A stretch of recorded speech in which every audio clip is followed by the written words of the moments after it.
the risk of regret is far too great for me than the risk of failure. Because if there's something that I absolutely want to do, but I'm too scared to, then let's figure out why I'm scared. Do I not know something? Is there a piece of information that I'm missing? Do I need a coach? Do I need a mentor to get this moving so that I cover my downside? In the event that there's an oh shit moment, I know who to go to. Welcome to the Kurative Podcast. I'm your host, Kevin Sutarji, and my guest today is Kevin Galang.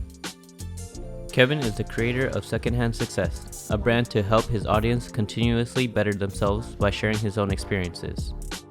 He is also a real estate investor and a co-host to the Tech Guys Who Invest podcast.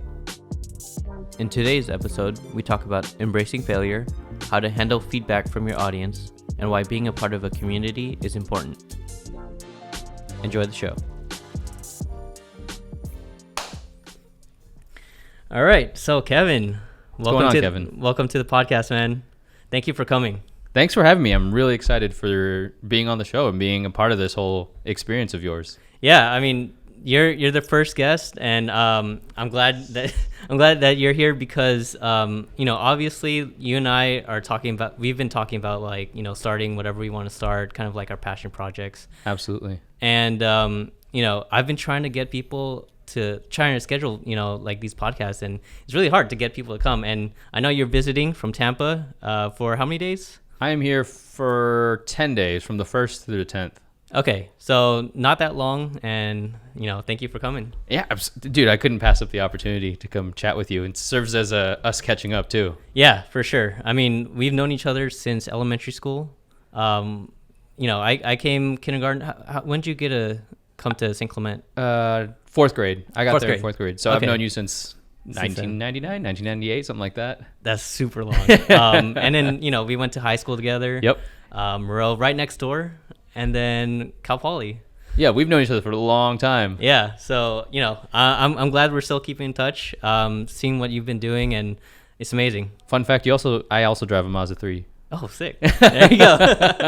I think we just keep doing the same thing. But I mean, thank you for coming again. For the audience that, may not know you, talk about yourself and what you've been doing.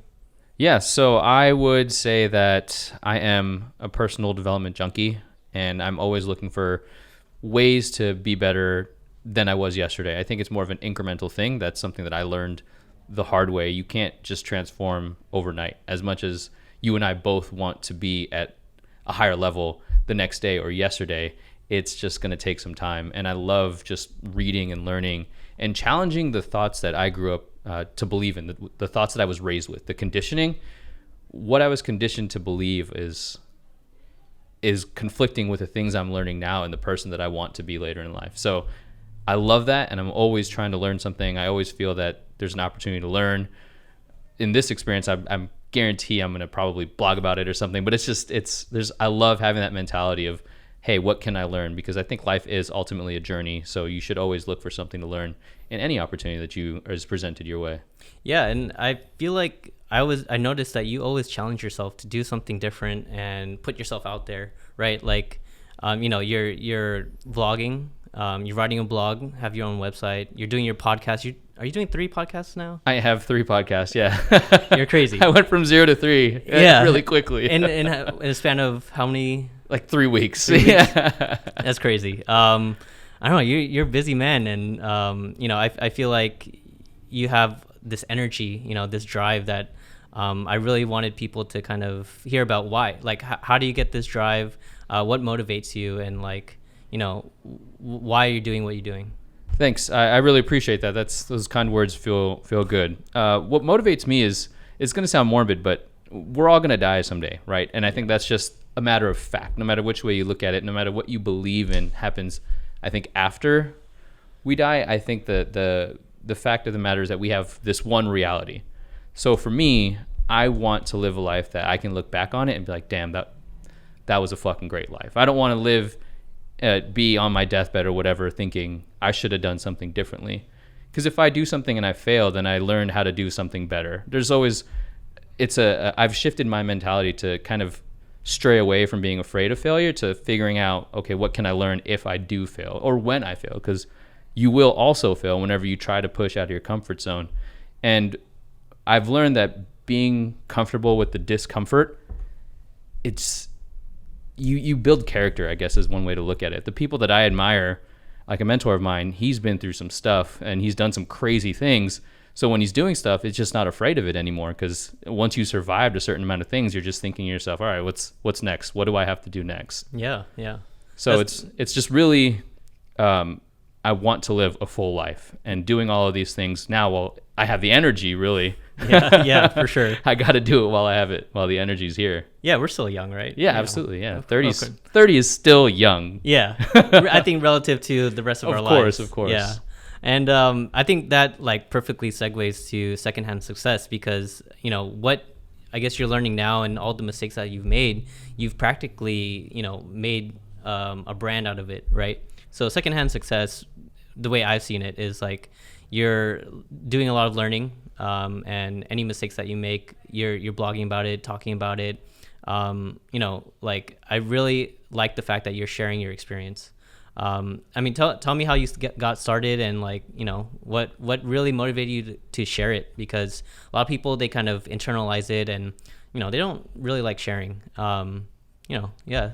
It's interesting you say that, because growing up, we didn't really talk about feelings a lot. So I don't know where it comes from. And I'm not saying that I'm highly emotionally intelligent. I have a long ways to go in that regard too. But with Secondhand Success, I was working a job and it was so boring. Like, I was working maybe at some weeks, single digits of actual work. And of course I would dick around my time, watch Netflix or something, or YouTube. But it got to a point where it's like, man, I need more. I need to do something more. Yeah. So when I first started Secondhand Success, I was reading biographies, reading personal development articles, and I felt like I just had thoughts in my head about how to be better. So I wanted to share all of that. And at first, to be fully transparent, I had this grand vision of, in 6 months, I'm going to make money, then I'm going to quit my job and say, fuck it, and be an entrepreneur or whatever. I wish that was that easy. It's not. And I think that if there's something that I could bestow upon people, is you have to have the right motivations going into it. Mm-hmm. If the motivations aren't there, you will burn out really quickly. If it's not right, and you're just doing things for the wrong reasons, you may go far, but you're going to go in the wrong direction. And then whatever you're doing ends up becoming a burden. And that's what it felt like for, I think, 6 to 9 months. I just kind of stopped, because I felt, man, I'm not making money. Why am I even doing this? What's the point? Right. And then you start questioning yourself. Like, do I really have thoughts that people want to hear, people want to listen to?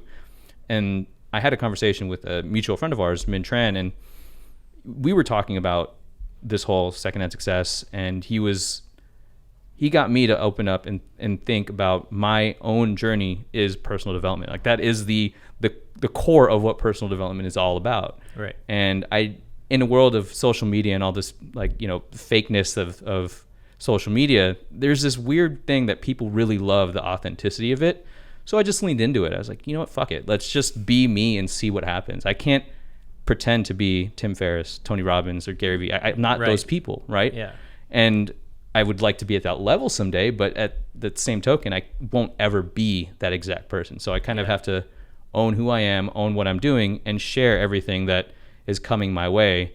Because if I fail, hopefully you'll learn not to do what I'm doing the way that I failed. Yeah, and I think that's the problem with, like, or I guess not the problem, but when you see Tim Ferriss, you see Gary Vee, and even Joe Rogan, right? These are really successful people, and sometimes you don't really know the history or the story, and you don't know how they got to where they got. And there's a lot of mistakes, a lot of missteps, a lot of roadblocks. They've probably pivoted a few times. Yeah. And like, they don't always talk about that, right? Sometimes they seem like they have everything figured out. And so, going from basically like zero, right? Starting your own little bit, business, starting your blog, and talking about your roadblocks and your mistakes and everything that you did to get to your point now. I think that's something that a lot of people really value, because they can internalize it. If they see Instagram influencers versus like people like us, where we're talking about our struggles, it's a lot more relatable. That's a big thing. Yeah. Yeah. And I think that's the whole point of this podcast, is like to, really talk to my friends and trying to help spread the word about like what are people doing to really help themselves grow or help themselves like get over mistakes or roadblocks. And obviously you're the perfect first guest to Thank you. really do Appreciate this. that. And so you were talking about like all these mistakes and stuff that you went through and putting yourself out there. I know you did Toastmasters, and I did Toastmasters. I think I told you this. I did Toastmasters just for a few months, probably from like February to August for a friend's wedding because I was being inefficient. And that was tough. I would say like our group was small, like our club was small, but speaking in front of people, trying to think on my feet and like just try to be articulate is really tough.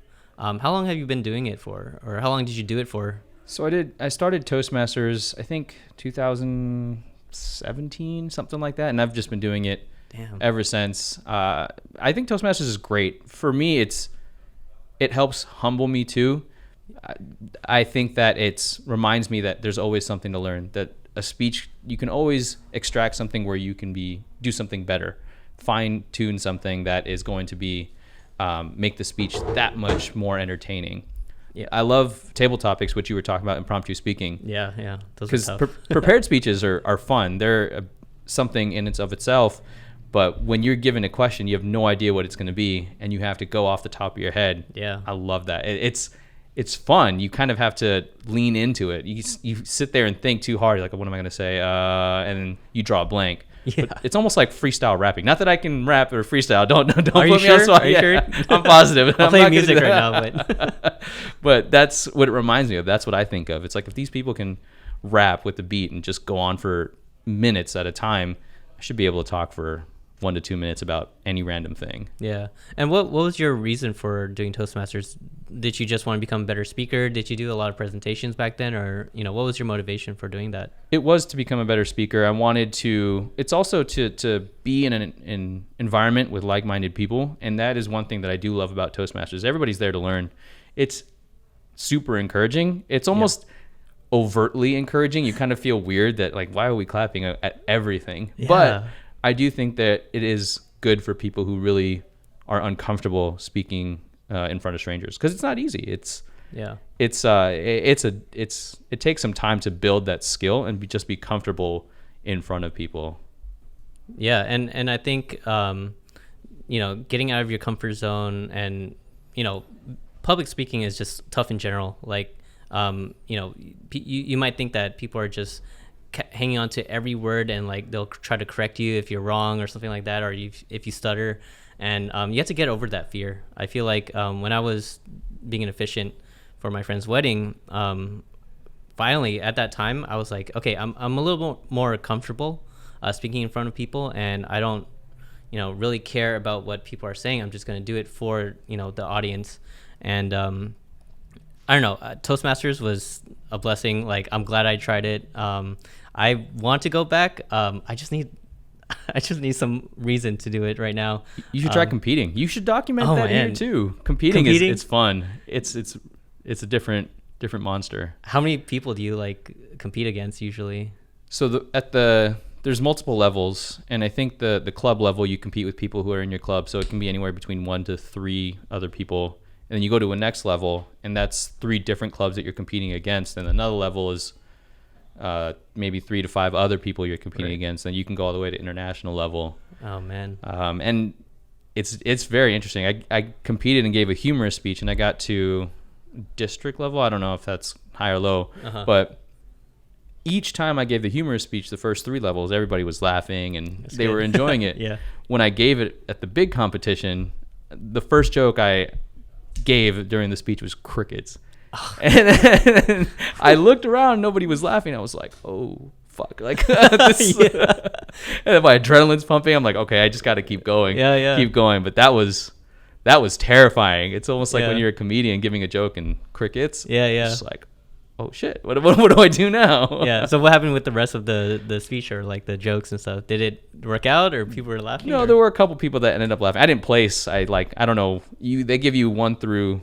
They give trophies for 1 through 3, and there was 5 of us, and I didn't get first, second, or third. So I have no idea where I was. I didn't get first, so that sucks. Hey, props for trying to do comedy, man. Like, comedy is tough.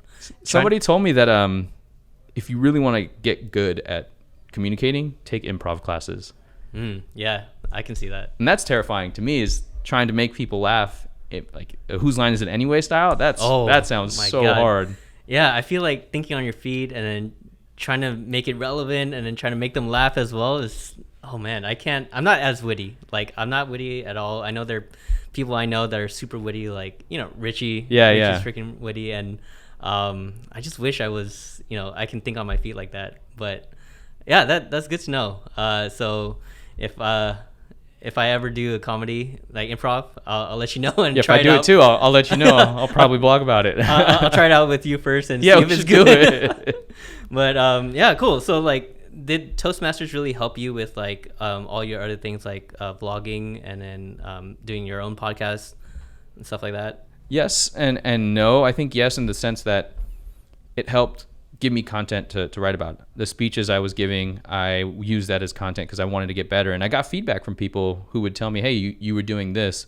And for example, one thing I was doing like the Obama hand thing. I don't know why I was doing it. It just kind of was a move that I was doing. Right. And somebody pointed it out and I stopped doing it after that. But I wouldn't have known unless I put myself out there to receive that feedback. Yeah.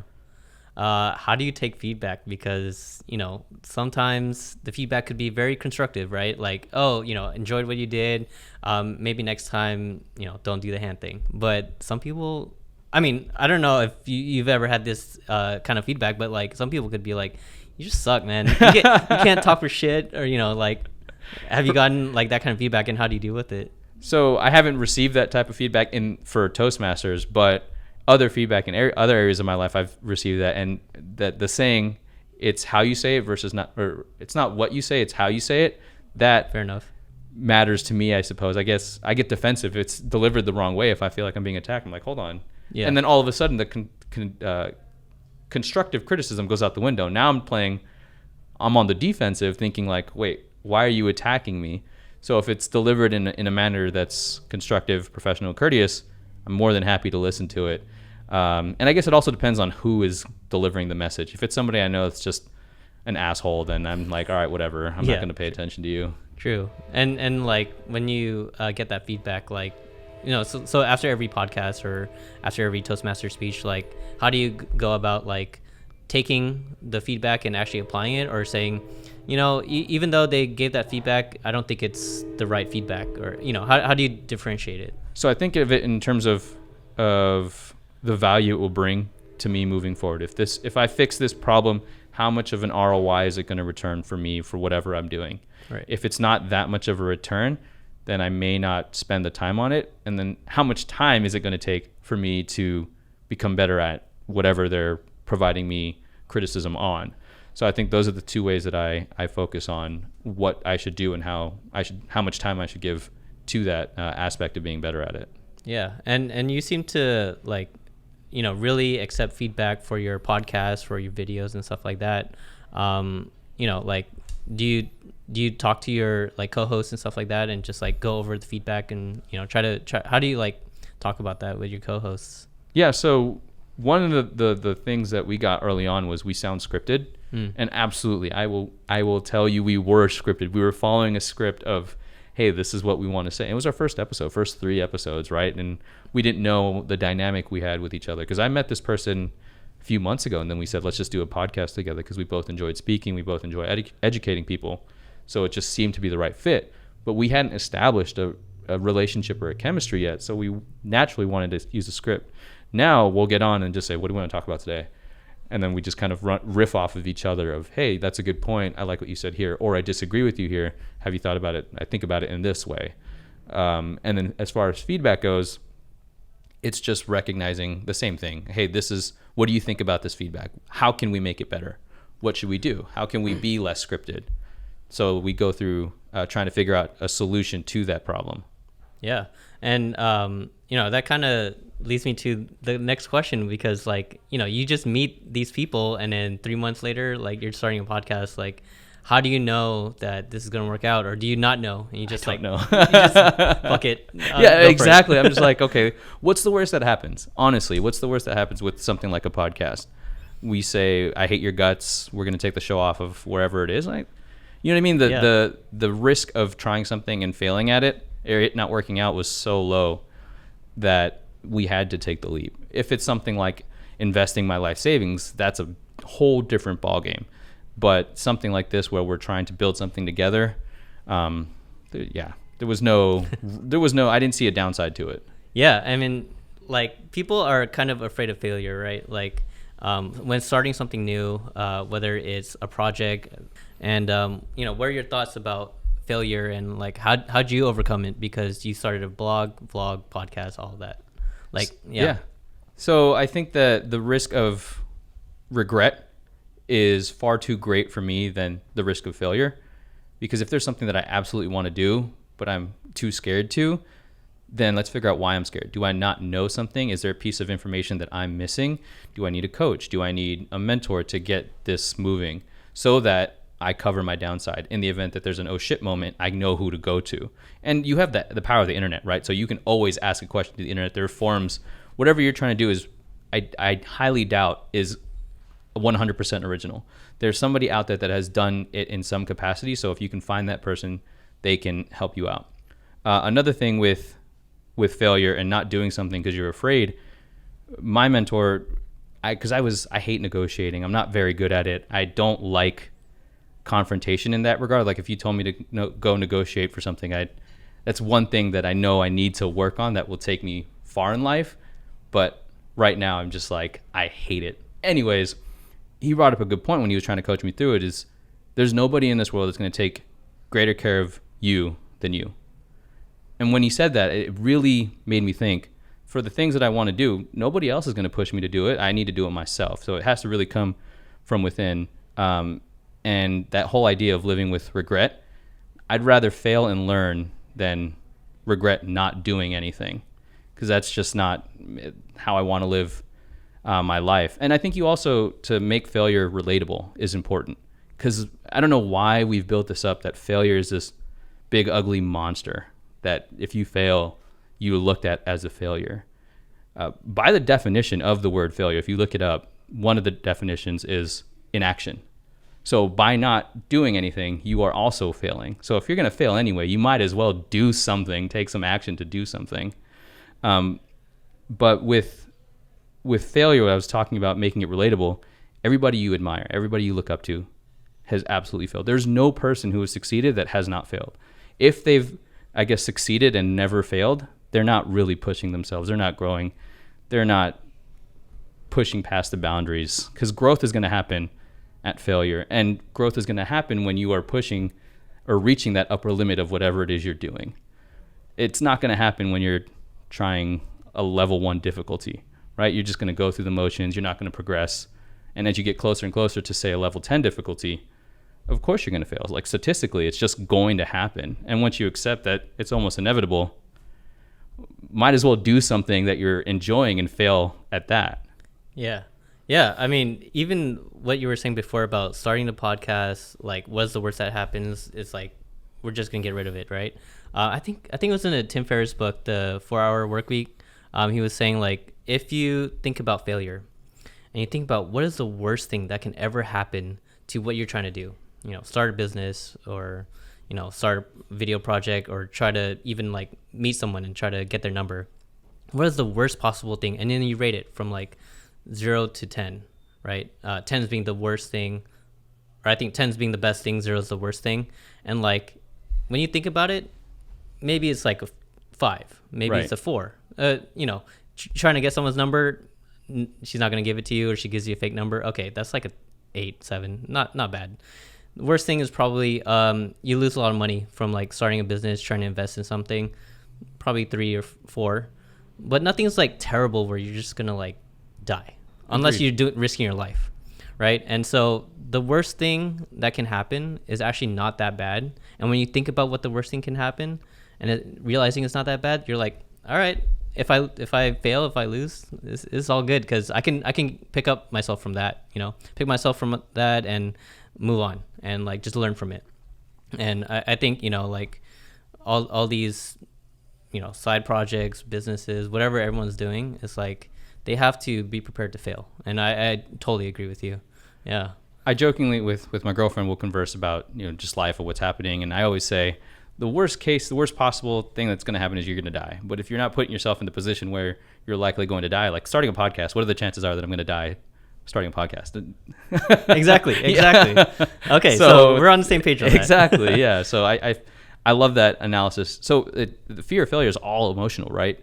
So when you start introducing logic, it's like, oh yeah, it makes sense. You're removing the emotion out of the equation. Yeah. Actually, I don't even think that you talked about like all the different podcasts, what they talk about, what are the topics, like, why don't you just talk about those? And yeah, sure. So the first one is the Secondhand Success show, and that one is an audio experience of the blog. So I'll record a podcast either with a guest or myself, and I'll take that and turn that into a blog post. And that is all about uncovering clues of success that people are leaving behind. And that can be from an entrepreneur to what you're doing with video projects. I just love seeing what other people are doing and trying to figure out how I can apply that skill set into my life. Because why wouldn't you try that, right? If it's working for somebody else, not to say that it's a golden recipe, but it may allude to something else. And if it doesn't, then you know not to do that. The other half of that is I have this goal of retiring in the next 5 years. I want to make work optional. And what I mean by this, I want to have passive income pay for my lifestyle. And that's going to be through real estate investing primarily. So I'm documenting that entire process with the hopes that somebody will recognize Kevin's a regular guy. He can do it. I can do it too. That's what my goal is to, if I can inspire one person to just get out there and take action, take a risk, great. I've done my job. The second one is Tech Guys Who Invest. And right now I work in tech and software sales. My co-host works in tech as an agile coach, I think is what he does. And we both love investing in real estate. We both recognize that to get out of the rat race or the 9 to 5, financial freedom is going to be best achieved most effectively through investing. And he and I love educating people. So whatever we're learning, we're documenting. We're bringing on experts who are investing to share that knowledge so people, if they want to invest, can use the podcast as a means to, hey, as a starting point. It's not a do-it-yourself guide per se, not yet. I think eventually it'll evolve there, but as of now, it's just, hey, this is kind of the process of how you want to start looking at investing. The third one is Entrepreneur's Happy Hour.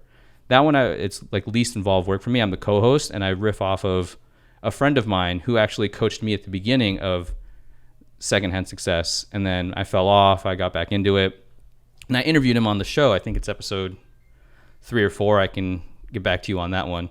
And he loved the energy and dynamic we had, and he wanted to bring me on as a co-host for his. And I said, sure, why not? Let's do it. But I told him I can't do all the back end stuff. I just don't have any time. He said that was the only caveat. So put me on a mic and I can talk. Yeah. So I love that. Dude, that's sweet. I think like, having connections with like-minded people and, being able to kind of talk about the things that you're interested in, or, if you're going through like a certain journey with, and you're with someone's at that same journey with you, or same level at least, I think that's always great, because it's very motivating, and, you can help support each other, keep each other in check. I mean, we did our thing where accountability. Yeah, Absolutely. I mean, I think that really got me to kind of release a few videos. We had kind of like a accountability kind of bet where, if we didn't accomplish what we wanted to do, we would donate to a charity that we weren't really interested in Exactly. in donating to. And that really got me to at least push and get me off of this like, rut that I had. And that was really nice. I think, especially with this podcast, I'm trying to help people like meet each other and kind of learn about other people going through a certain journey. And a lot of us are kind of starting from nothing essentially, and trying to get us go through the journey together is like, I think, something that I really want to accomplish. Create a sense of community. Yeah, I think community is huge. It helps with the whole process of trying to achieve something bigger than yourself. Yeah. And I know you do like the meetups, right? And that's pretty cool. Like you're doing in-person meetups. Like, could you talk about that? Yeah, so the meetups that we host, I wanted to do actually. I when I went to Tampa, I wanted to host a Cal Poly alumni group, and there was a few people there, but my plate got too full and I pushed that aside. But the main one that we do is the Cash Flow 101 game. It's by Robert Kiyosaki, who's an American business magnate. He is a real estate investor, an author, and he wrote the book Rich Dad Poor Dad. So if anybody's listening, I highly recommend checking out that book. It's a good book. But as part of that entire series, his entire business, he released a game called the Cash Flow 101 game, and it's a more realistic Monopoly. And we host the meetup so that we can bring like-minded people together, people who want to invest in real estate, people who want to get out of the rat race, people who want to change the way that they look at money, because I feel that the way we were raised to look at money is not the way the rich and the wealthy look at money. And the game does a fantastic job of shifting your mentality and seeing how it can be applicable in the real world. And it's not just hyperbole, if you will. And I love that. I love connecting with like-minded people. I love being in the position where, hey, I know you're doing this. Let me introduce you to this person. Because I think it's all about relationships. I'm not meant to know absolutely everything. I've recognized that. But I will know somebody who knows somebody that can help you in the situation you're in. Yeah. And I think that Cashflow 101 app is really good because, I feel like a lot of people don't know what to do with their money. They don't really even want to think about it. And like, it's just too much, right? Too much to think about. What is 401k? What is Roth? What is ESPP? ETFs, mutual funds, like it can go on. And exactly. Some game like that is very useful. I think I've never played it, but I should have brought it when I came. I thought about it. I thought about ordering an extra one and just having it shipped to my parents' place. And for sure. Playing it, but it just didn't work out with the schedules. I see. Yeah. I mean, I think it'd be cool for people to kind of learn more. And I feel like a lot of personal finance books are kind of hard to understand, or they have a lot of jargon or something like that. And, another book that I really like is I Will Teach You to Be Rich. I like that book too.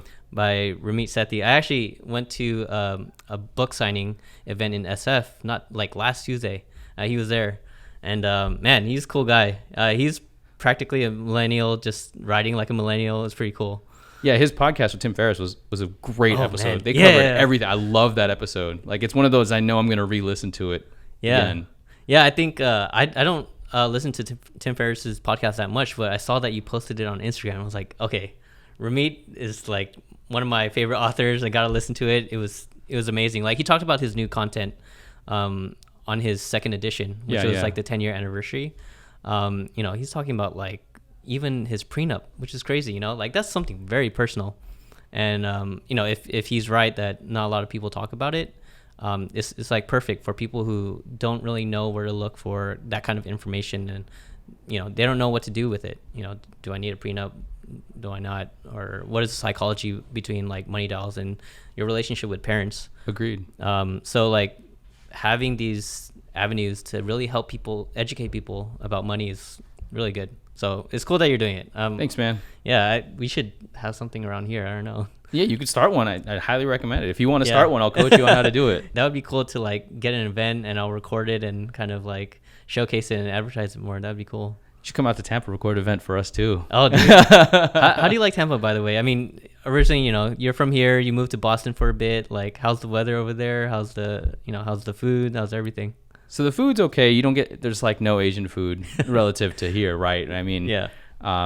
Especially no Filipino food. There's like 3 Filipino people that I've met in Tampa so far. But apparently there's a huge Filipino community in Tampa. Like, they have this whole complex. I've been there once for like a Filipino Christmas party, so that was kind of cool to see. Like, oh shit, there's a lot of Filipino people here. Cool. For me, Tampa was a great move because the only people I knew there were my girlfriend and her sister, the people I was living with. And it pushed me because it gave me 2 options. I can stay in my bubble and kind of not grow as a person, or I can lean into it, figure out ways I can grow. I have to go network. I have to put myself out there. And it is scary. Like, when you go to a networking event, it's intimidating. You're like, I don't know who to talk to, all of that stuff. But eventually, the thing that I've learned is to just ask more questions than you're speaking, is people love talking about themselves. So when you get them talking, you can kind of build a relationship from that. And the weather in Tampa is great. Like, right now it's probably like 100 and something with 145% humidity. Shit. It's ridiculous. You really feel the humidity. In the winter, though, it is like when it's cold, rainy, and ugly here, it's perfect over there in the winter. Okay. But that's why people, live in the north and then they come to Florida. That's what people will normally do in season. Oh, I see. I mean, it'd be nice to have two places, depending on the weather. Just Exactly. Go to that house. That's cool. Why not have one for each season? Oh, man. Let's think big. I know. That'd be the dream. That'd be the dream. I think, we'll try to get there. Yeah. That's cool. So that's pretty much it. I do have a few kind of like quick questions just to like, get people to know what you've been listening to, what you've been reading. So first one's like, what book have you been reading, or what's your favorite book that you would recommend? Ooh, okay. So the book that I would recommend, I do, for me, where my mind is at, where I'm at in life, I think Rich Dad Poor Dad was a really eye-opening book because it talks about how we look at money and how we were brought up to look at money is not the rich, wealthy way to look at money. And it's not a bad thing to think about money and how to make money. The book I'm reading right now, I'm between two books, The Big Short. So that's what the movie was based off of. This movie was great. Yeah, the movie was good, but I didn't really have a full understanding of what was happening, what was going on. So I wanted to learn more about that and to get a better understanding of the entire market as a whole. The other book I'm reading is The Creature from Jekyll Island.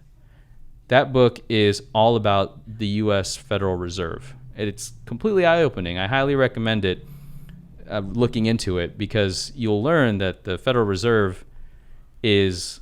You would think it's a government agency like the FBI or something, but it's a private corporation owned by the government.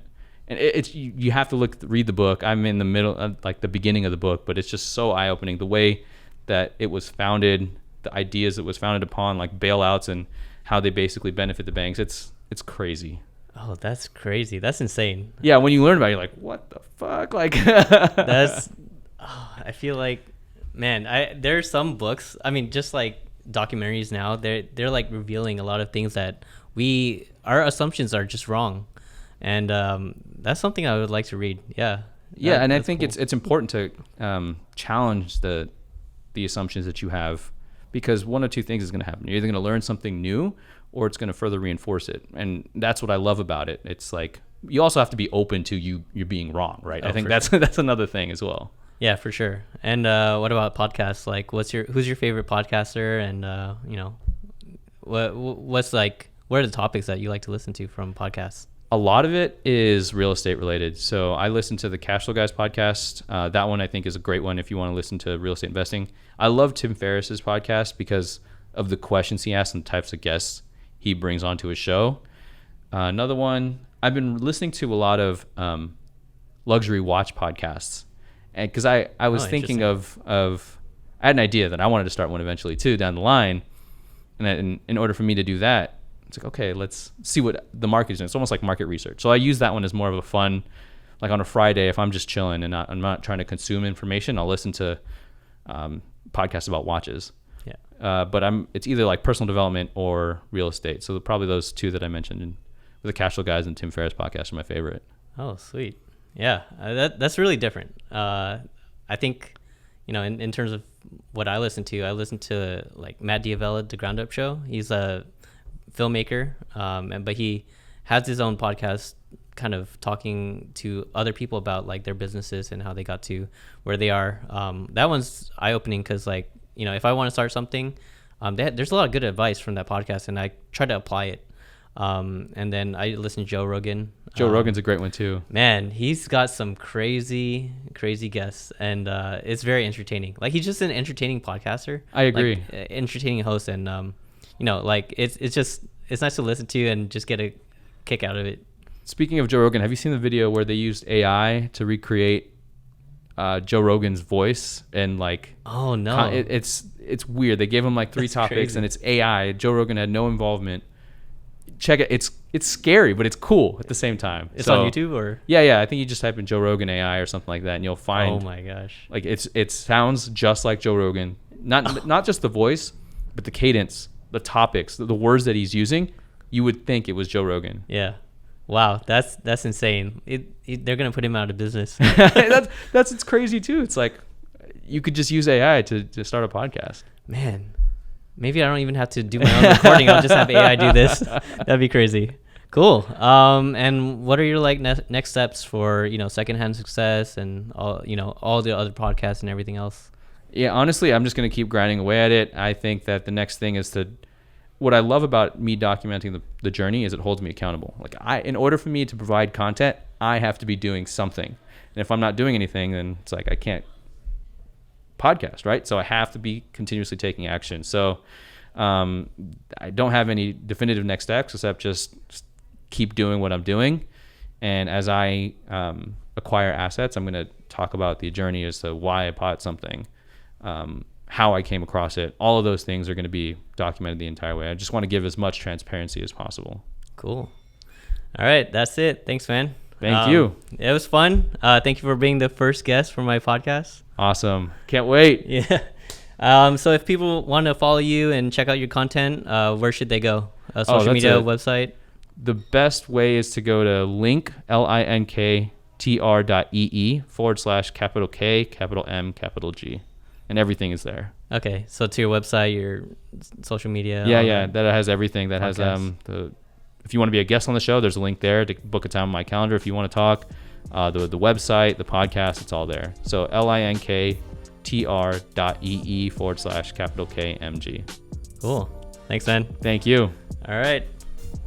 That's it. That was fun. Thank you. Thank you very much.